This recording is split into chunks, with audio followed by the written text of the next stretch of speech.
Salam sejahtera.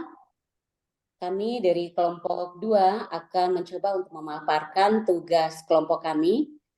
Tugas kelompok ini merupakan tugas dari Dr. Sparta dari mata kuliah Strategi Financial Management. Untuk topik pembahasan kami pada kelompok 2 berjudul Strategi dan Kebijakan Keuangan Jangka Pendek Manajemen Modal Kerja. Adapun sumber data maupun informasi yang kami peroleh berasal dari channel YouTube Dr. Sparta untuk materi strategi financial management, khususnya strategi dan kebijakan keuangan jangka pendek. Kami pada kelompok 2 beranggotakan 4 orang atas nama yang pertama Ibu Ratna Parapat, yang kedua Ibu Omil Katoban, yang ketiga, Ibu Monika Yulce Nerokopau, dan yang keempat, saya sendiri, Devita C. Singgamui. Selanjutnya, kami akan coba memaparkan tugas kelompok kami. Ada 6 konten yang akan kami bahas pada tugas kali ini. Yang pertama adalah kita akan membahas konsep modal kerja. Yang kedua adalah topik kebijakan modal kerja. Kemudian yang ketiga, sumber modal kerja. Yang keempat, menentukan kebutuhan modal kerja. Yang kelima, strategi dan kebijakan pemenuhan kebutuhan modal kerja. Dan yang terakhir, yang keenam adalah manajemen modal kerja. Kita lihat yang pertama untuk konsep modal kerja. Jadi modal kerja adalah aset yang digunakan secara langsung untuk operasional perusahaan, yaitu berupa aset liquid seperti cash, piutang dagang, dan persediaan. Ada 3 tujuan penggunaan aset, antara lain tujuan yang pertama, untuk memenuhi kebutuhan modal kerja. Yang kedua, aset juga digunakan untuk mendapatkan income seperti investasi untuk mendukung operasional perusahaan.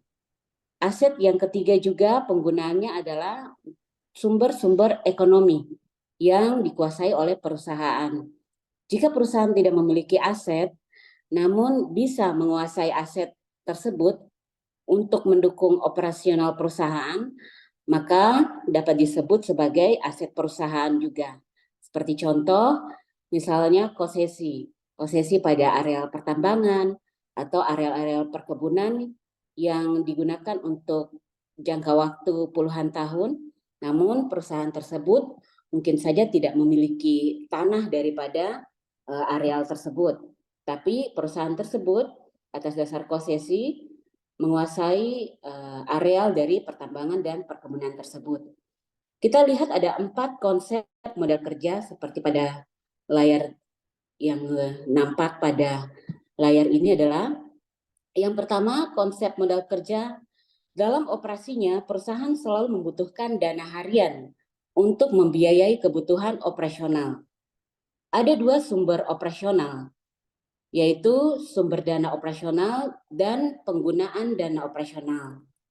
Sumber dana operasional berasal dari penjualan, sedangkan penggunaan dana operasional antara lain seperti beban-beban operasional, seperti membeli bahan mentah, membayar gaji karyawan, membayar rekening listrik, dan sebagainya.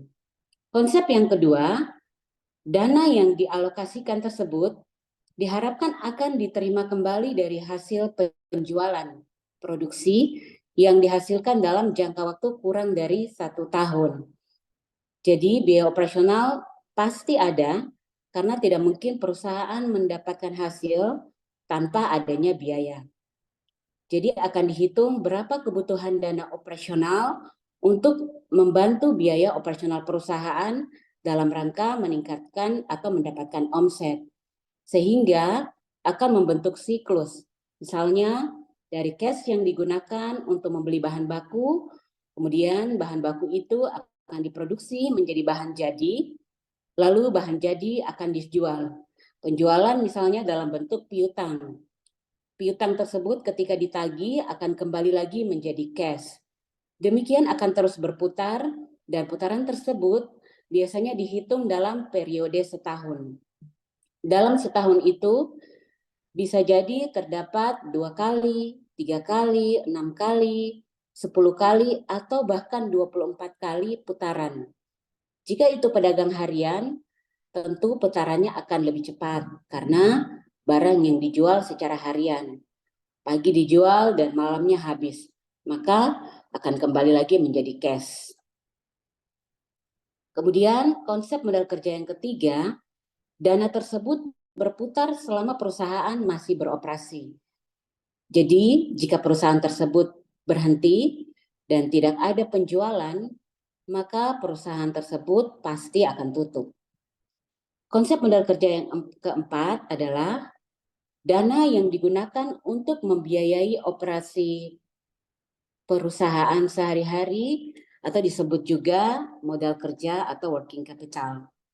Sehingga dana yang digunakan untuk perputaran yang kita sebut dengan modal kerja.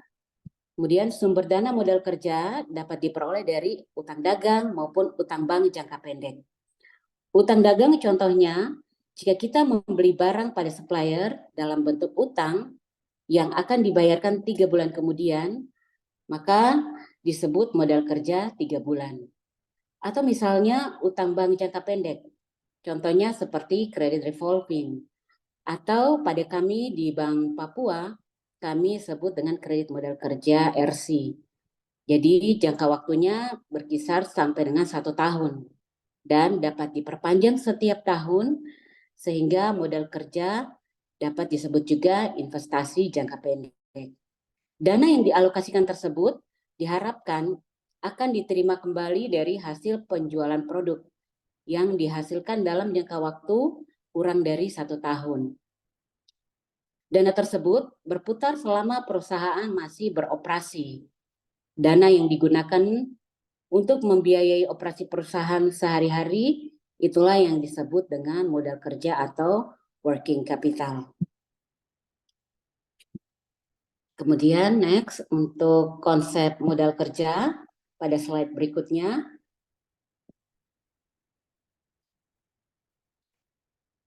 Konsep modal kerja ada 2, yaitu modal kerja adalah investasi harta jangka pendek dalam harta lancar atau current asset. Kemudian yang berikut adalah manajemen modal kerja pada dasarnya bertujuan mengolah harta lancar dan utang lancar agar terjamin jumlah net working capital yang layak diterima atau acceptable yang menjamin tingkat likuiditas perusahaan. Hal ini terkait bagaimana kebutuhan kerja, modal kerja digunakan untuk operasional ke depan. Jumlah existing atau sisa yang harus dipenuhi dan bersumber dari mana juga bagaimana strategi kita mendapatkan sumber dana. Misalkan kepada supplier untuk memperpanjang jangka waktu piutang dari 2 bulan menjadi 4 bulan atau menjadi 6 bulan. Atau jika perusahaan mengalami kesulitan, maka dalam kondisi tertentu yang terburuk bisa jadi sampai dengan penundaan gaji karyawan.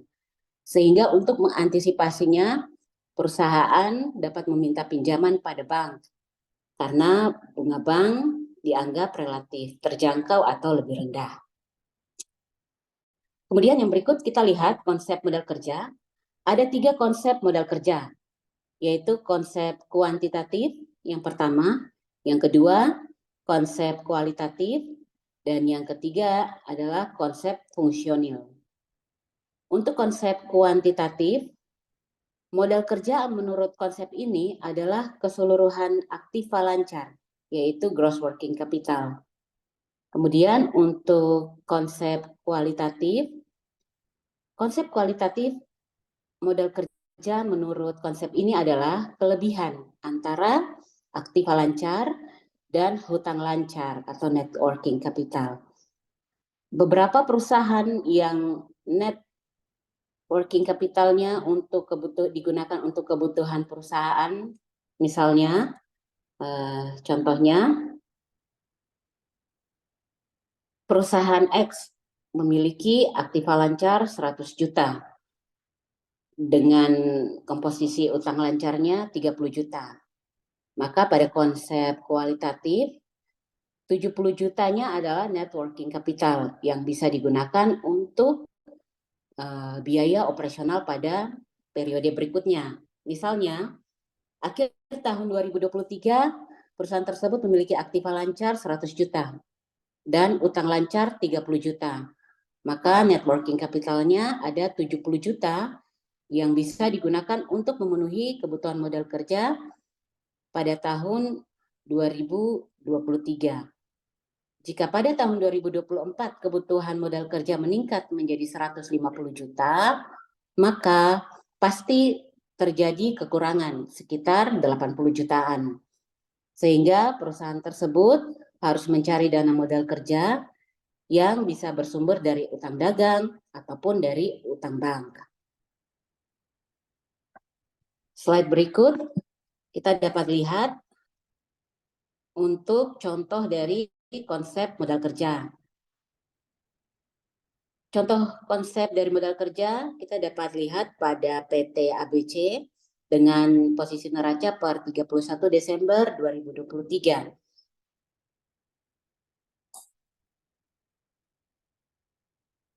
Neraca ini terdiri dari total aset dan pasifa. Pasifa yang terdiri dari hutang dan modal sendiri.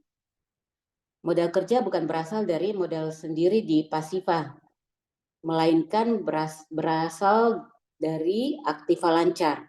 Jadi pada contoh yang termuat pada kolom di atas, total aktiva lancarnya sebesar 160 juta yang akan digunakan secara langsung untuk operasional perusahaan. Jika aktiva lancar tidak ada, maka perusahaan tidak bisa beroperasi karena tidak mungkin dapat membeli bahan baku ataupun membayar gaji karyawan karena tidak mungkin semuanya bersumber dari utang. Hal ini biasanya terjadi pada perusahaan-perusahaan baru yang baru didirikan pada awal tahun misalnya. Biasanya terdapat alternatif dana adalah dengan meminjam pada bank. Jadi untuk perusahaan-perusahaan baru yang baru beroperasi, namun tentu saja bank juga mempunyai persyaratan modal kerja sendiri. Misalnya harus ada dana share sebesar 30% dari perusahaan. Sehingga jika yang bersangkutan perusahaan tersebut misalnya meminjam 100 juta, maka minimal aktiva lancarnya harus ada sekitar 30 juta. Sehingga sisanya nanti dapat bersumber dari utang bank. Untuk contoh konsep modal kerja yang berikutnya, pada slide selanjutnya, kita dapat lihat bahwa modal kerja kuantitatif itu adalah keseluruhan dari aktiva lancar. Jadi pada contoh tadi total aktiva lancar sebesar 160 juta. Kemudian untuk modal kerja kualitatifnya adalah aktiva lancar dikurangi dengan hutang lancar. Jadi senilai aktiva lancarnya ada 160 juta dikurangi dengan total hutang lancarnya sebesar 100 juta. Sehingga untuk modal kerja kualitatifnya adalah sebesar 60 juta. Kita lihat untuk modal kerja fungsional. Modal kerja fungsional adalah modal kerja real dikurangi modal kerja potensial. Yang terdiri dari, kita dapat lihat, terdiri dari kas berjumlah 8 juta, kemudian sisanya adalah efek-efek yang berjumlah sebesar 12 juta. Efek-efek ini karena bisa dijual, maka disebut sebagai kerja potensial karena dapat digunakan untuk investasi jangka panjang. Tapi dapat juga sebagai biaya operasional karena berada pada aktiva lancar. Kemudian kita dapat lihat pada modal kerja potensial itu terdapat margin laba piutang sebesar 25% dengan nilai 15 juta. Sehingga modal kerja realnya adalah 27 juta. Jadi total modal kerja fungsional sebesar total dari modal kerja real dan modal kerja pada fungsional sebesar 198 juta. Ini adalah modal kerja fungsional yang siap digunakan untuk operasional dan nilainya lebih besar karena memasukkan nilai potensi penyusutan sebagai nilai potensial yang bisa digunakan untuk operasional.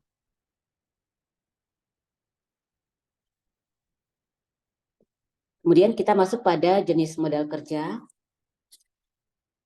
Pada slide berikutnya untuk jenis modal kerja terbagi menjadi dua, yaitu modal kerja permanen dan juga modal kerja variabel. Yang dimaksud dengan modal kerja permanen yaitu modal kerja yang selalu harus ada dalam perusahaan agar perusahaan dapat menjalankan kegiatannya untuk memenuhi kebutuhan konsumen. Dan yang berikut adalah modal kerja variabel. Modal kerja variabel yaitu modal kerja yang jumlahnya berubah-ubah dengan perubahan kegiatan ataupun keadaan lain yang mempengaruhi perusahaan.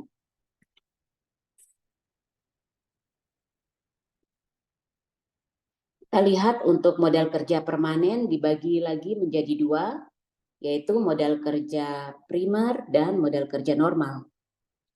Modal kerja primer adalah modal kerja minimal yang harus ada dalam perusahaan untuk menjamin agar perusahaan tetap beroperasi. Sedangkan modal kerja normal ini merupakan modal kerja yang harus ada agar perusahaan bisa beroperasi dengan tingkat produksi normal. Produksi normal merupakan kemampuan perusahaan untuk menghasilkan barang sebesar kapasitas normal perusahaan tersebut. Sebagai contoh, secara normal misalnya perusahaan tersebut memiliki kapasitas produksi 100.000 unit, tetapi hanya terpakai secara normal sebesar atau sebanyak 80.000 unit. 80.000 unit kebutuhan modal kerja dan berapa yang akan disanggupi oleh produksi berikutnya tergantung potensi pasar. Misalkan produksi 80.000 hanya laku 60.000 di pasaran. Maka 60.000 itu kita kategorikan sebagai primer. Jika permintaan lebih banyak, maka akan dilakukan ekspansi. Jadi primer adalah kapasitas yang real menurut kebutuhan pasar.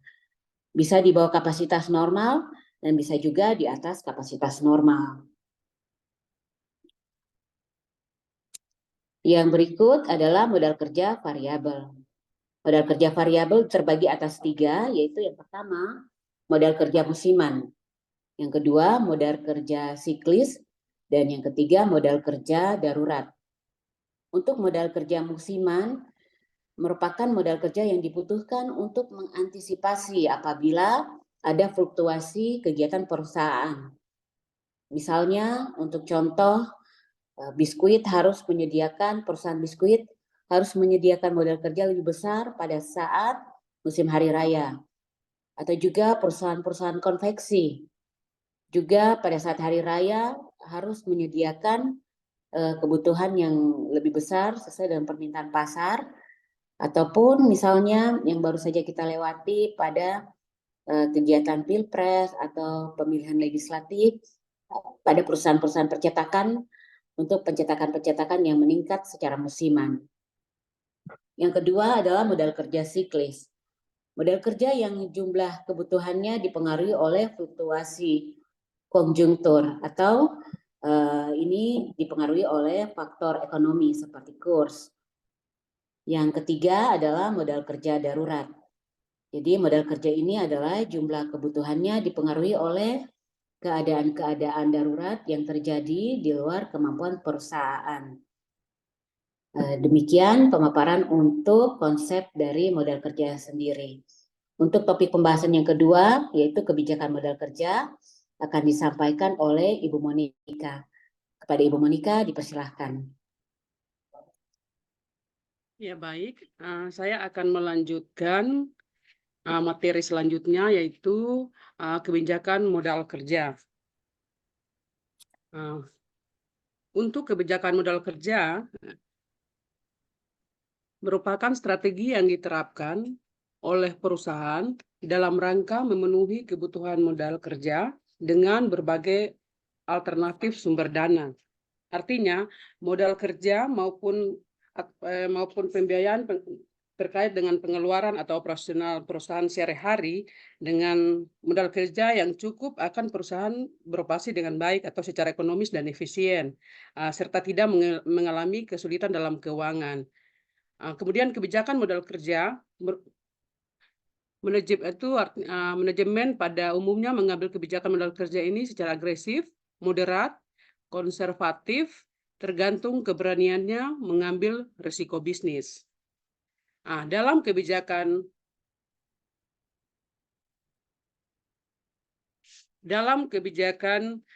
modal kerja sendiri, di sini jika terjadi kesalahan dalam mengelola modal kerja, mengakibatkan hilangnya kepercayaan internal dan eksternal. Yaitu artinya dalam kebijakan modal kerja ini bisa saja terjadi kesalahan ya. Untuk kepercayaan internal adalah kepercayaan dari pegawai dan buruh yang disebabkan karena gaji dan upah tidak dibayar tepat waktu. Sedangkan kepercayaan eksternal adalah kepercayaan yang dari partner bisnis khususnya kreditur yang disebabkan karena utang yang jatuh tempo tidak dibayar tepat waktu. Nah, ini adalah kesalahan dalam mengelola modal kerja ya, mengakibatkan hilangnya kepercayaan. Kemudian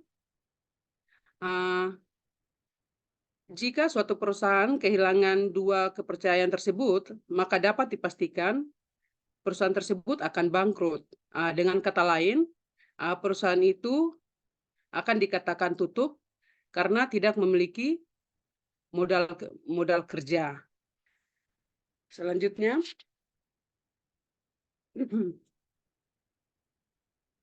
kebijakan modal kerja dapat dibagi menjadi 3 bagian. Yang pertama yaitu kebijakan konservatif.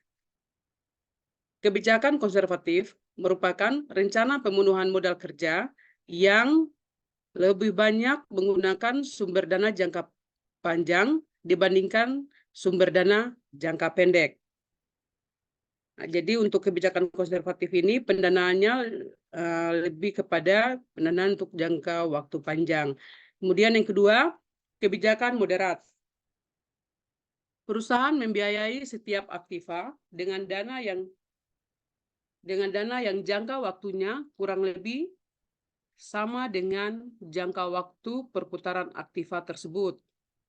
Artinya, aktiva yang bersifat permanen, yakni aktiva tetap dan modal kerja permanen, akan didanai dengan sumber dana jangka panjang, dan aktiva yang bersifat variabel atau modal kerja variabel akan didanai dengan sumber dana jangka pendek.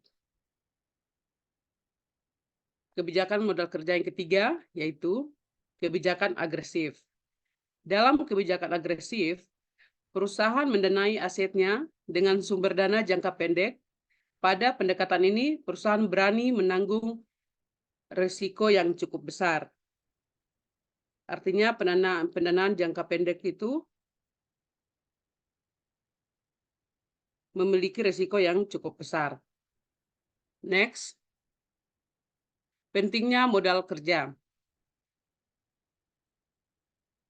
Sebagian besar pekerjaan manajer keuangan dicurahkan pada kegiatan operasi perusahaan sehari-hari yang memerlukan modal kerja. Khususnya bagi perusahaan kecil,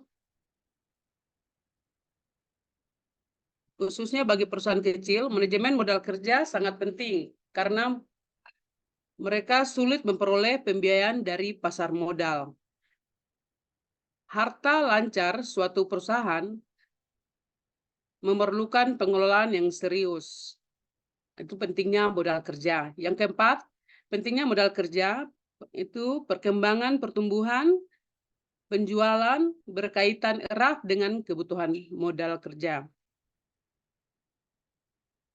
Yang ketiga, sumber modal kerja.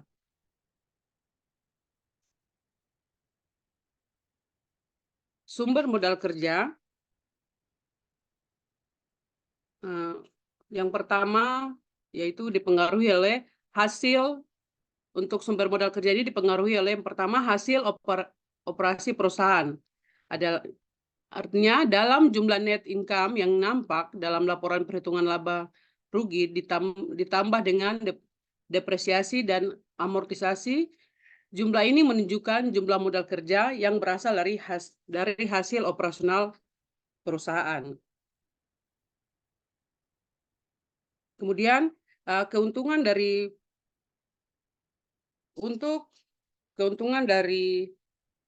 penjualan surat-surat berharga.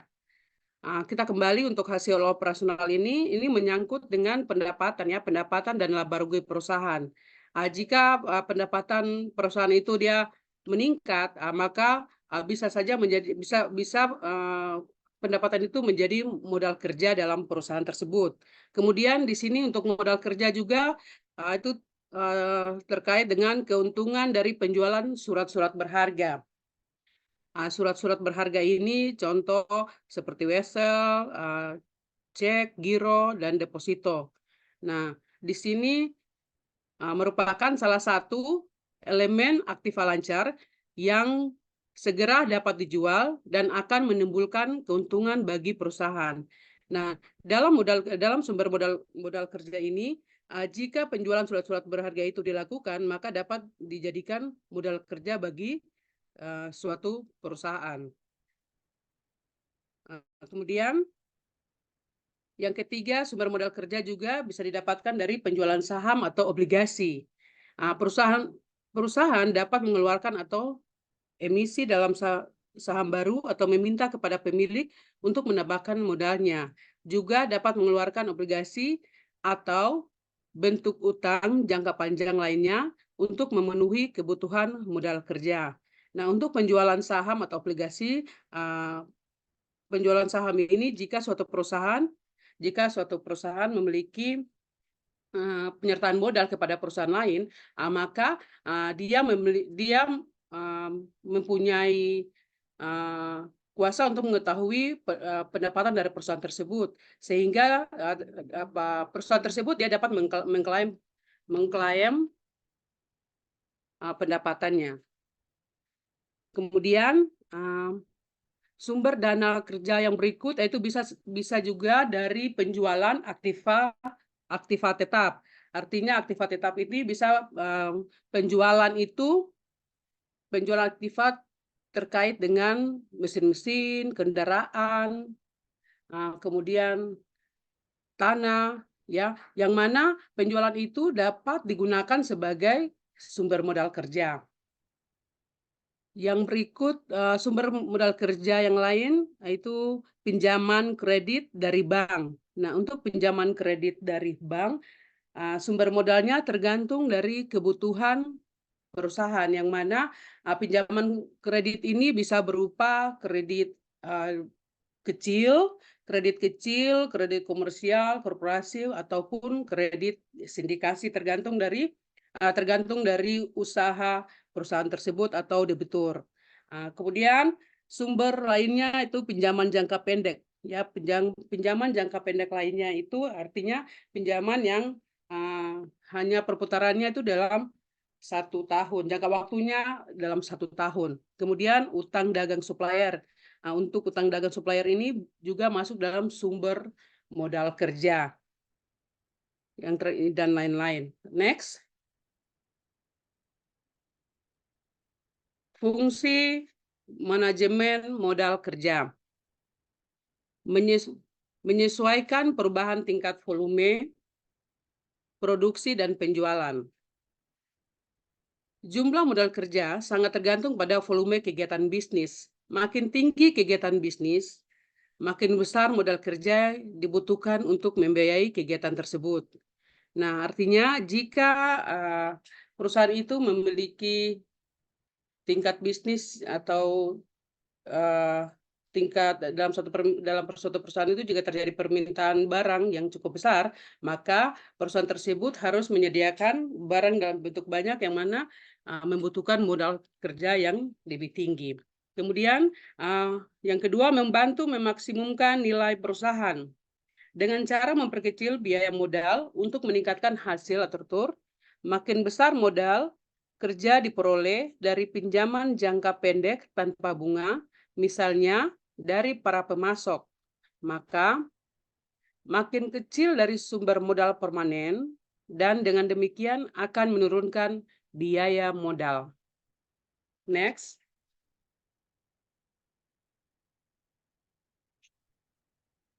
Dalam kebijakan modal kerja ini juga sebagai penentu besarnya modal kerja sendiri itu dipengaruhi oleh beberapa faktor. Yang pertama yaitu skala usaha perusahaan.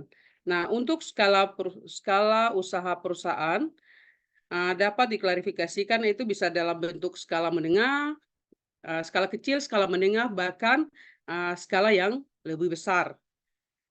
Maka jika skala usahanya kecil, maka modal usahanya kecil. Jika modal kerjanya menengah, maka modal usahanya juga menengah atau sedang. Bahkan jika skala usahanya besar, maka modal yang dibutuhkannya juga semakin besar. Yang kedua yaitu aktivitas perusahaan. Nah, untuk aktivitas perusahaan ini mempengaruhi modal kerja apabila dalam suatu perusahaan itu bergerak di dalam bidang penjualan, maka aktivitas penjualannya itu berpengaruh kepada modal kerja. Jika penjualannya tinggi, maka modal kerjanya akan semakin berkurang. Yang ketiga, yaitu volume penjualan. Untuk volume penjualan, seperti tadi saya katakan, jika perusahaan itu bergerak dalam bidang penjualan, nah maka penjualan yang dilakukan jika penjualannya itu semakin tinggi atau permintaan itu semakin banyak, nah dengan demikian jika permintaan itu lebih banyak, dia membutuhkan modal yang sangat besar untuk memenuhi permintaan konsumen atau permintaan pembeli. Yang ketiga yang menentukan, yang keempat, penentu besarnya modal kerja juga dipengaruhi oleh perkembangan teknologi. Di sini untuk perkembangan teknologi dalam suatu perusahaan, jika terjadi permintaan yang cukup besar atau peminat yang cukup besar, maka untuk mempercepat proses, untuk mempercepat menjawab permintaan, maka diperlukan perubahan. Artinya dulu seperti kita perkembangan teknologi ini seperti contoh perusahaan yang memproduksi beras, ya. Saat perusahaan itu dalam memproduksi, dia memenuhi permintaan konsumen itu, dia mengambil dari produsen-produsen atau petani yang mengelola atau petani atau perusahaan itu dia mengelola padi itu menjadi beras dengan menggunakan satu unit mesin, atau dibilang satu unit RMU, rice milling unit, ya, rice milling unit. Dalam perkembangan perusahaan, dia mendapatkan permintaan yang cukup besar, maka teknologi RMU atau rice milling unit ini dengan satu yang dia menghasilkan dalam satu unit rice milling unit ini, dia menghasilkan kurang lebih, contoh, dalam satu hari dia memproduksi 1 ton beras. Nah, dengan perkembangan teknologi, dengan adanya teknologi baru, dengan model rice milling unit yang baru, dia lebih cepat, mungkin dalam 1 hari itu dia bisa memproduksi 10 ton, maka perkembangan teknologi itu dan untuk mencukupi permintaan pelanggan atau konsumen, dia dapat meningkatkan perkembangan teknologinya dengan menggunakan alat atau mesin yang teknologi baru. Untuk perkembangan teknologinya, contoh juga zaman sekarang untuk modal kerja, ya, untuk modal kerja kita dalam penjualan zaman sekarang dengan zaman dulu berbeda. Dulu kita mungkin memakai ruko atau tempat yang mana kita harus sewa untuk melakukan usaha ya, untuk melakukan usaha di mana penjualan itu customer datang membeli di toko atau kios seperti begitu. Tapi untuk zaman sekarang dengan perkembangan teknologi, pelanggan atau konsumen itu dia tidak perlu datang ke toko. Kita cukup menjual lewat online shop ya. Contoh seperti yang biasa kita belanja seperti di Shopee, kemudian kita belanja mungkin di TikTok online ya, seperti itu perkembangan teknologi yang mana dengan perkembangan teknologi dengan menggunakan online, maka modal kerja yang dibutuhkan modal kerja yang dibutuhkan semakin kecil, artinya kita tidak perlu menyewa ruko dengan biaya yang besar, tetapi lebih kecil menggunakan modal kerja dan peminatnya lebih banyak seperti itu. Nah, kemudian penentu besarnya modal kerja juga yang dipengaruhi oleh periode perputaran modal atau periode kerja. Untuk periode perputaran modal atau periode kerja itu sangat mempengaruhi jika perputarannya semakin cepat ya, perputaran modal itu atau perputaran dalam suatu perusahaan penjualan, jika penjualannya itu berjalan lebih cepat, maka hasil atau pendapatan itu dapat diketahui apakah perputaran itu dia untung atau rugi. Nah, kalau memang perputaran itu untung, maka periode kerjanya lebih ditingkatkan lagi, maka perusahaan itu dia memerlukan modal kerja, tetapi modal kerja itu didapatkan dari hasil perputaran modal kerjanya sendiri. Kemudian yang keenam, pengeluaran kas rata-rata setiap hari. Nah, untuk pengeluaran kas rata-rata setiap hari,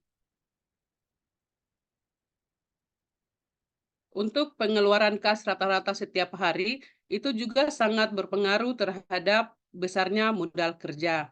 Pengeluaran kas, ya. Artinya, dalam suatu perusahaan, pendapatan yang diperoleh hari ini, nah itu akan berpengaruh dengan pengeluaran juga hari ini.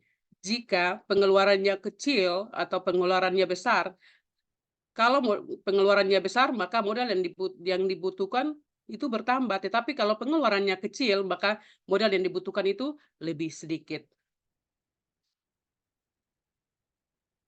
Ya, terima kasih untuk materi yang kedua dan yang ketiga. Untuk selanjutnya, materi berikut terkait dengan menentukan kebutuhan modal kerja akan disampaikan langsung oleh Ibu Milka Otoban.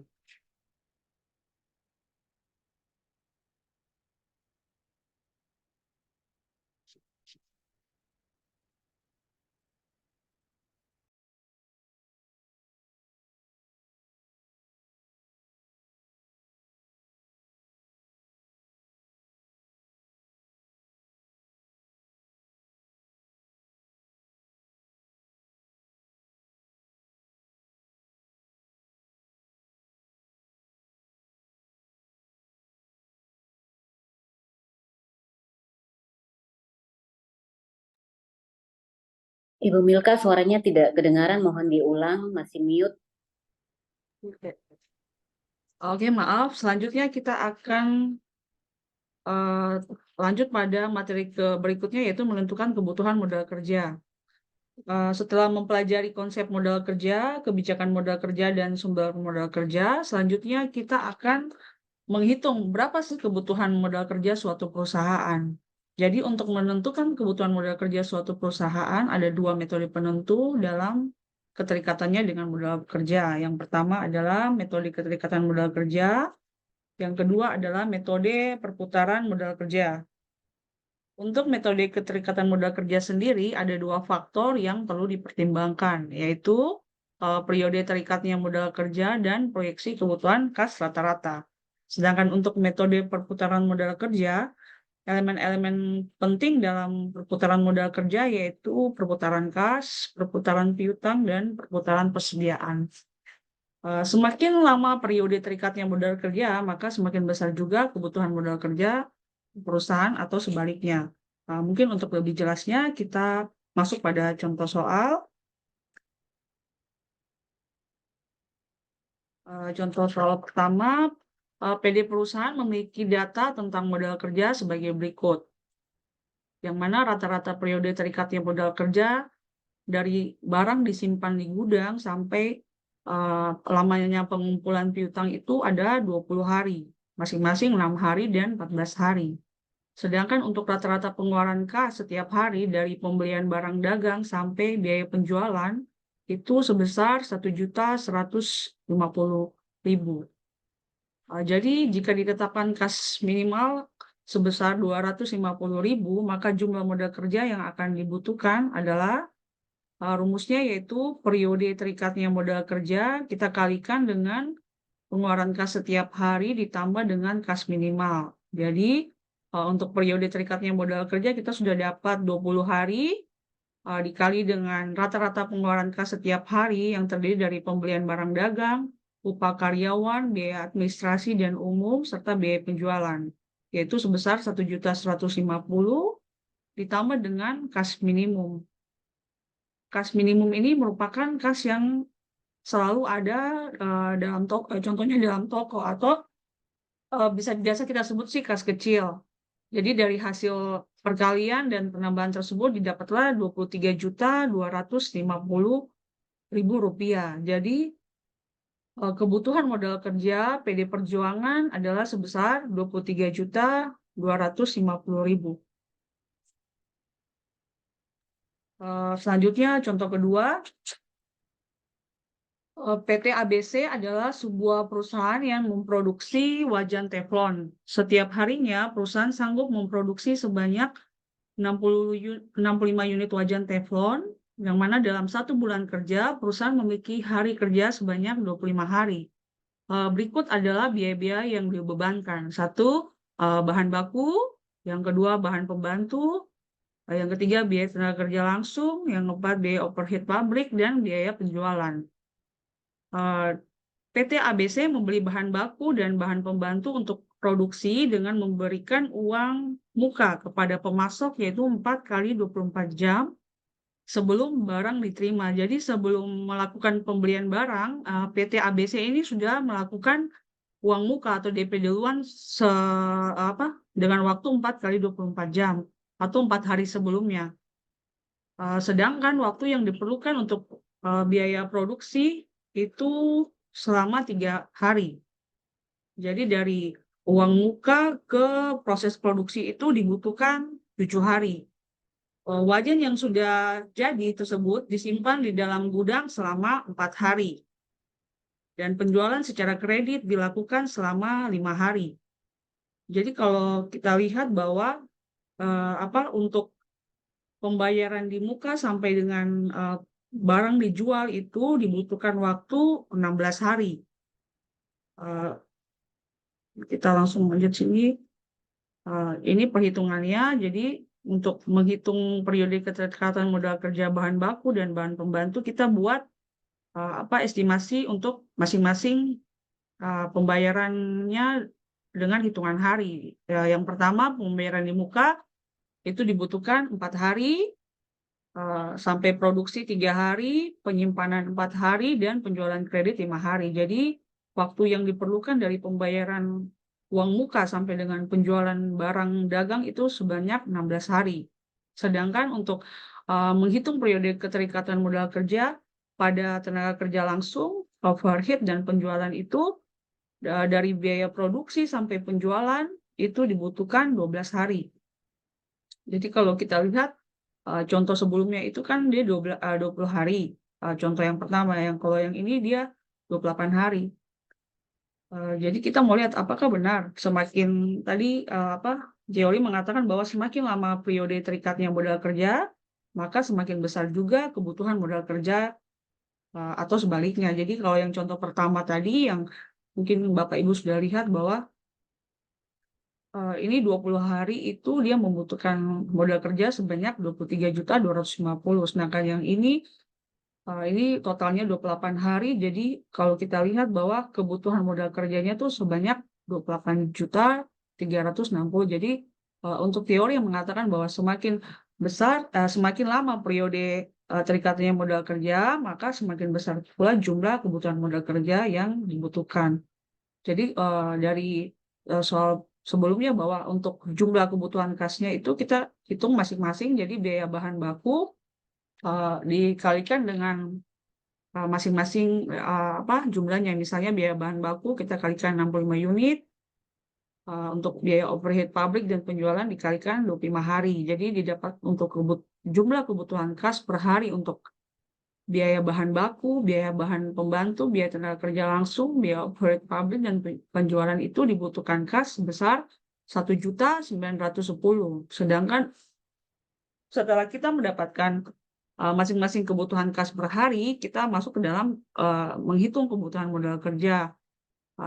Untuk menghitung modal kerja, kebutuhan kas per harinya itu kita kali dengan periode lamanya waktu tersebut. Yang mana untuk biaya bahan baku, biaya bahan pembantu itu dibutuhkan periode waktu selama 16 hari, sedangkan untuk biaya tenaga kerja langsung sampai dengan biaya dijual itu dibutuhkan waktu 12 hari. Jadi total biaya untuk kebutuhan modal kerja adalah 27.860.000. Kita tambahkan dengan kas minimum yang awalnya 500.000. Jadi kebutuhan modal kerja itu ada 28.360.000. Jadi ini lebih besar kebutuhan modal kerjanya daripada contoh yang pertama. Selanjutnya kita berbicara terkait dengan perputaran modal kerja.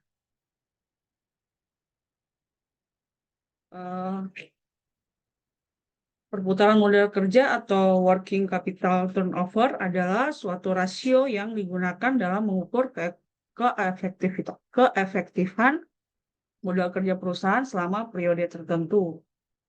Semakin tinggi rasio perputaran modal kerja suatu perusahaan, maka semakin baik juga kinerja perusahaan tersebut, di mana persentase modal kerja yang ada mampu menghasilkan penjualan dengan jumlah tertentu.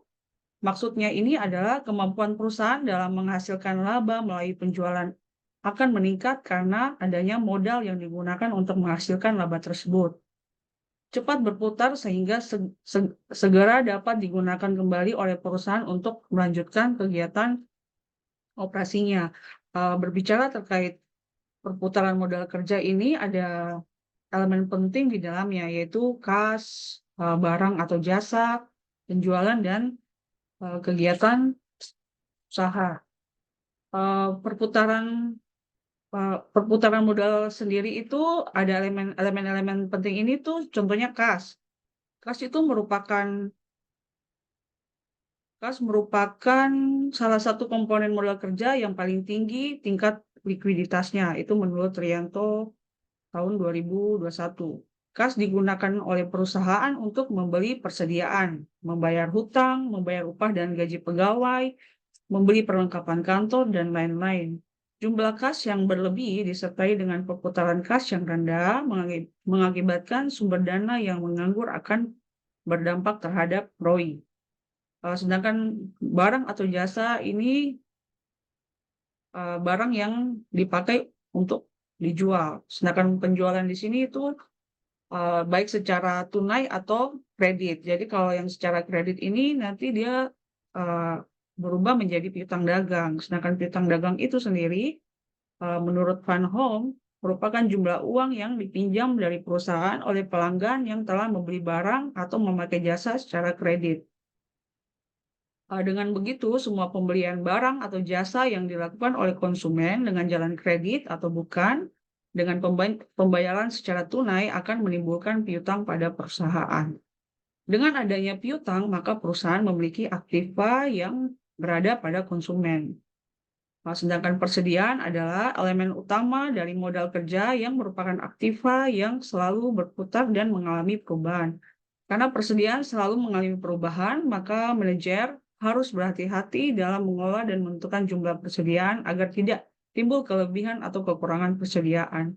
Apabila persediaan terlalu besar, biaya yang ditanggung perusahaan juga dalam memelihara dan menyimpan di gudang bertambah.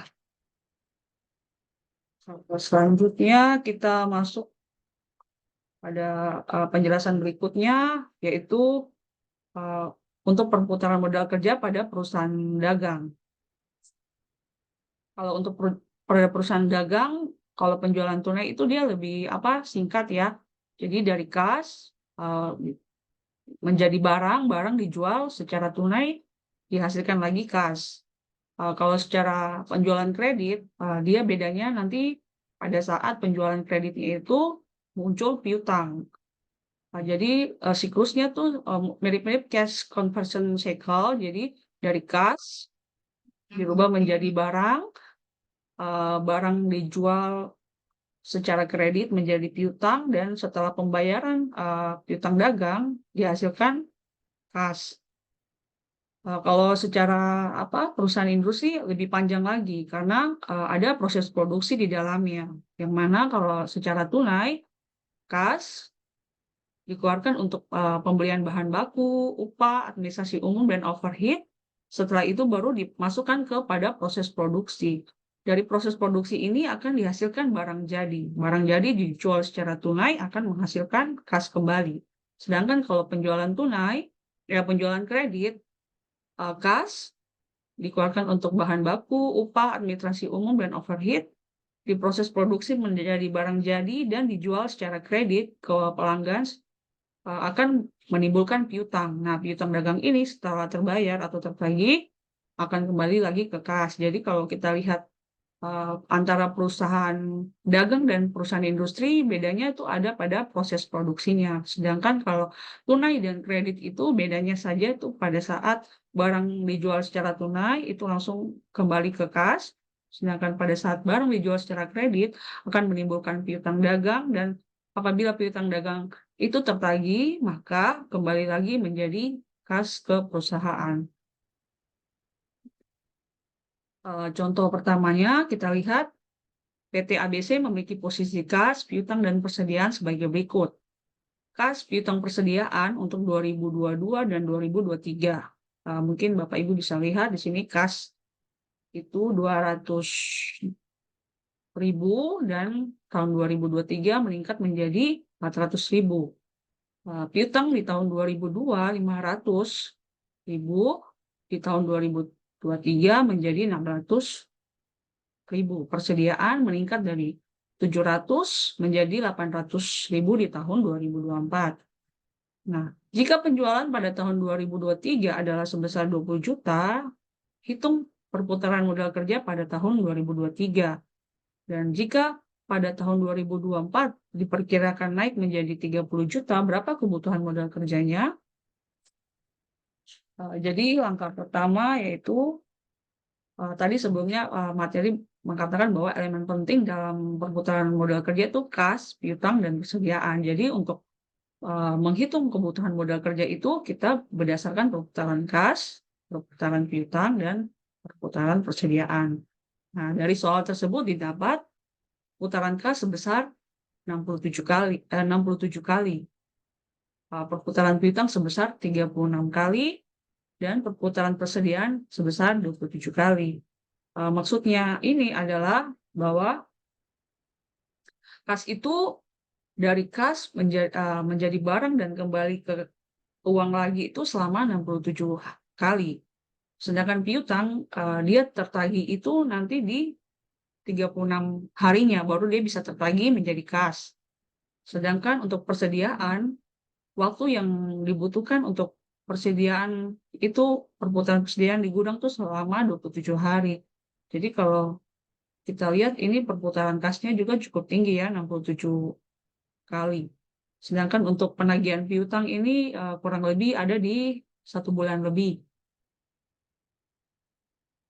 Dari contoh tersebut, maka mungkin Bapak Ibu bisa lihat bahwa untuk kebutuhan modal kerjanya dari perputaran tersebut, setelah kita dapat masing-masing perputaran kas, piutang, persediaan, kita bagi dengan jumlah hari dalam 1 tahun dibagi masing-masing perputaran kas, piutang, persediaan. Itu didapat sebesar 5,4 hari, 9,9 hari, persediaan 13,5 hari, maka jumlahnya adalah 29 hari. Jadi dari total kas, piutang, dan persediaan itu dibutuhkan 29 hari. Sedangkan kebutuhan modal kerja untuk estimasi di tahun 2024 jika penjualan 30 juta itu sebesar 2.400.000. Mungkin itu saja dari saya. Selanjutnya untuk materi berikut akan dilanjutkan oleh Ibu Ratna Parapak. Baik, terima kasih. Selanjutnya untuk bab 5 terkait strategi dan kebijakan pemenuhan kebutuhan modal kerja. Nah, kalau tadi di bab-bab selanjutnya kita sudah diberikan pemahaman terkait pentingnya modal kerja, kemudian asalnya dari mana saja, kemudian kira-kira jumlahnya seperti apa. Nah, sekarang di bagian sini, kapan perusahaan akan mengambil keputusan untuk melakukan atau mencari dana untuk pemenuhan untuk kebutuhan modal kerjanya. Next.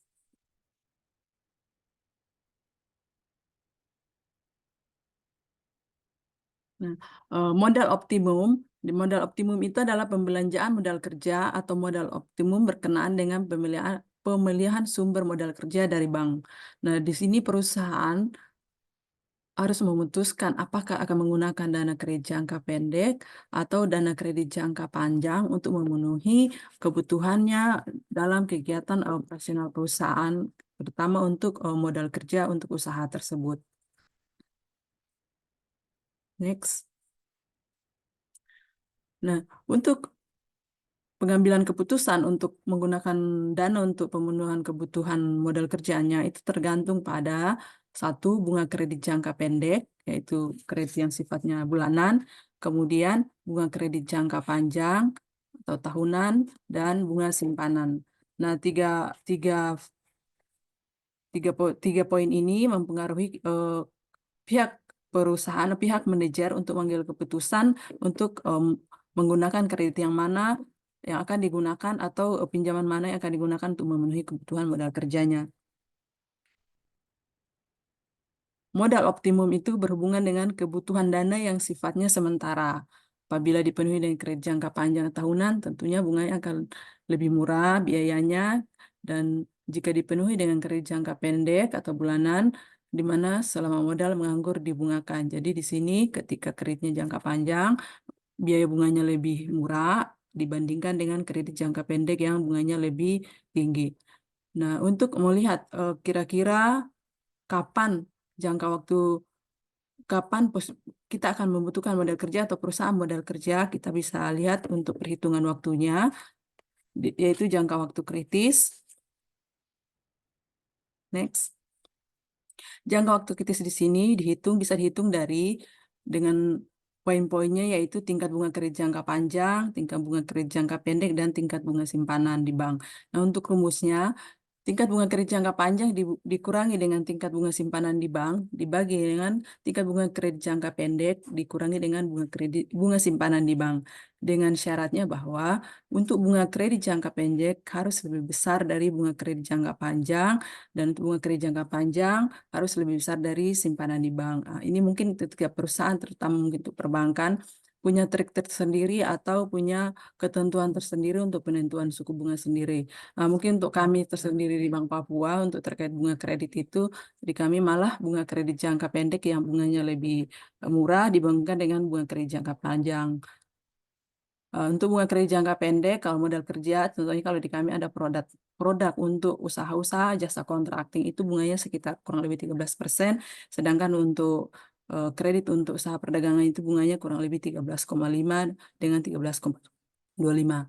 Nah, untuk perhitungan kebutuhan jangka waktunya itu tadi kita lihat di slide sebelumnya bahwa ada dalam satuan hari dan ada dalam satuan bulanan. Jika hari itu dalam setahun diperkirakan harinya itu ada 365 hari, kemudian dalam bulanan itu dalam setahun ada 12 bulan.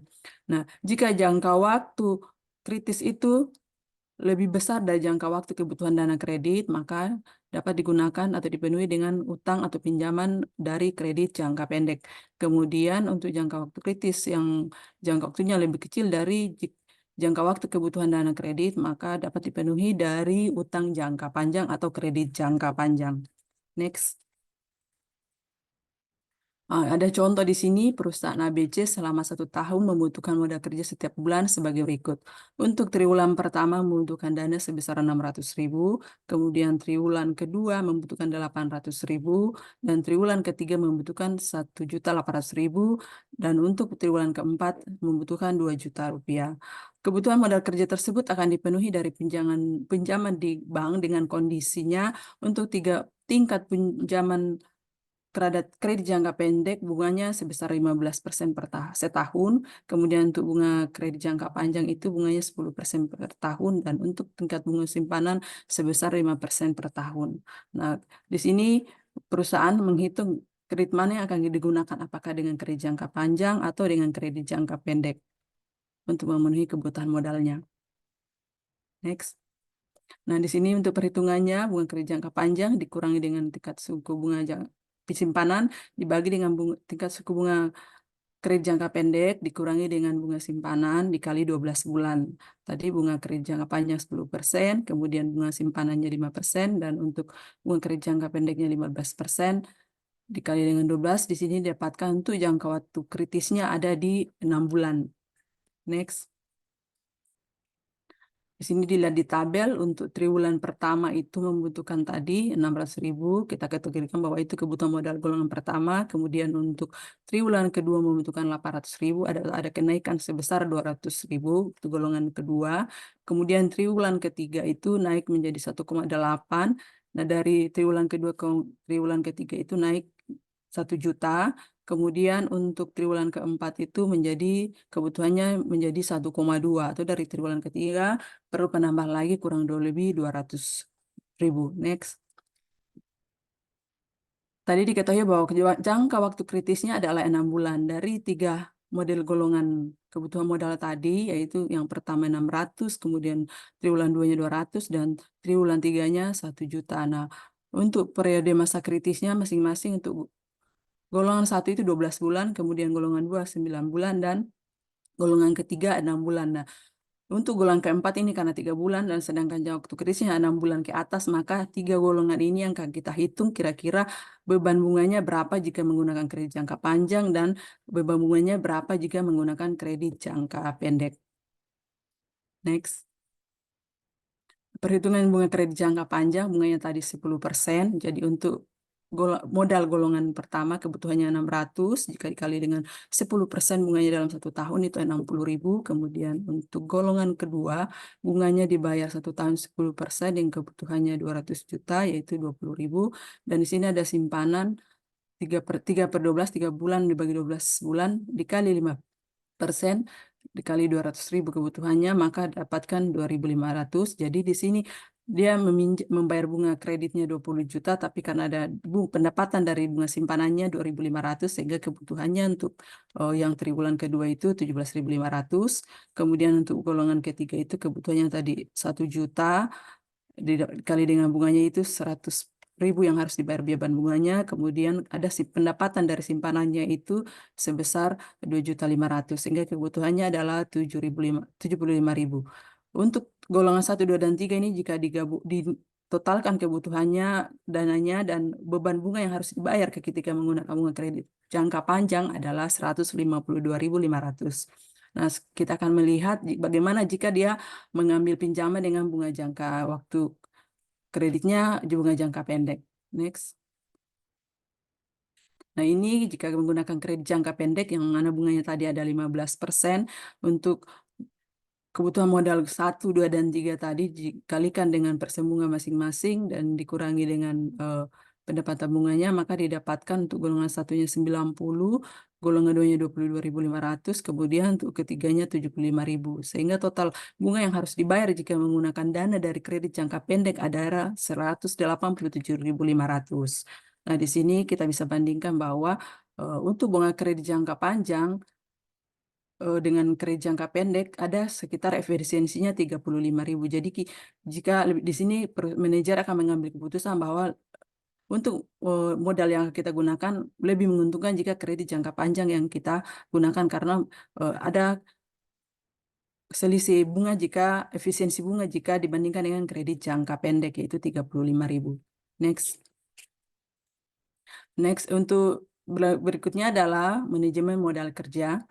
Di sini pihak manajer ataupun direktur keuangan akan mengambil keputusan kira-kira bagaimana menggunakan modal kerja dalam mengelola perusahaannya sehingga apa yang diharapkan profit dan income-nya itu meningkat dan labanya juga, kemudian asetnya juga meningkat.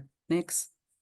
Manajemen modal kerja membahas administrasi terhadap aktiva lancar perusahaan dan pendapatan yang dibutuhkan untuk mendukung aktiva lancar. Manajemen modal kerja sangat penting karena merupakan dasar pengambilan keputusan terhadap hal-hal berikut, yaitu tingkat optimal pada aktiva lancar, kemudian memutuskan perpaduan yang sesuai antara pembiayaan jangka pendek dan jangka panjang untuk mendukung investasi pada aktiva lancar, kemudian merupakan modal kerja optimal. Nah, untuk modal kerja optimal di sini dipengaruhi oleh 3 hal, yaitu dalam pertimbangan likuiditas, profitabilitas, dan tingkat risiko. Nah, untuk keputusan manajemen keputusan mana yang kita ambil, di sini kita bisa lihat di sebelahnya kebijakan yang kita ambil apakah A, B, dan C. Di situ untuk kebijakan A itu di situ tingkat likuiditasnya tinggi, kemudian untuk B sedang, kemudian untuk C paling rendah. Next. Nah, jika perusahaan atau manajer keuangan mengambil keputusan bahwa akan menggunakan kebijakan A, maka di situ terlihat bahwa likuiditas perusahaan tinggi, paling konservatif, dan aktiva lancar yang dimiliki paling besar sehingga output makin banyak. Kemudian jika kebijakan B, likuiditas perusahaan sedang, aktiva lancar yang dimiliki lebih kecil. Dan untuk kebijakan C, likuiditas perusahaan rendah, cenderung lebih agresif, dan aktiva lancar yang dimiliki rendah dengan jumlah output yang sama.